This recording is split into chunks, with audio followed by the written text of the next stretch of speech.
Kuthiwa umndeni wakaGupta bekungiwo bowucoka tinduna emabhodi etinkampani tahulumende kanye netikhulu letisebenzisana nalawo mabhodi. Kepha iphalamende ayizange ifuna kuphenya ngaletinsolo lebetichubeke njalo nekutipha emandla nanoma tinhlangano letiphikisako betiloko tizama kuphenywe ngaletinsolo. Lona bekungusihlalo kulikomiti lemabhizinisi ahulumende Zukiswa Rando ukhiphe bufakazi bakhe kutsi bekunemacembu lamabili kunhlangano ye-ANC. Bekunalelo lebelithi atiphenywe letinsolo sekunalelo lebelingahambisani naloko.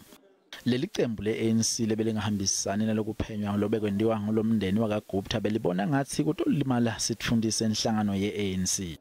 The issue of the inquiry was taken to the caucus of the ANC.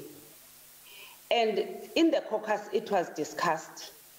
And therefore there were members that felt that it is not necessary to have an inquiry in the portfolio committee, because if this inquiry continues, members of the ANC might be implicated in the inquiry, and that will mean the ANC will be divided. Ngeminyaka wa 2017 likomiti beliholwa ngurando lenda luphenyo mayelana nekungenelela kwemndeni wakaGupta etinkampanini tahulumende nanoma belihle lisatshiswa leli komiti.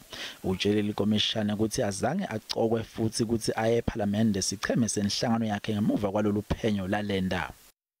We were living in fear, but when I informed the National Assembly Speaker about the intimidations, there was a follow-up by the security personnel to come and look at the risk of me being intimidated if I would not be able to, those people would not be able to maybe to do something worse to me or to my family.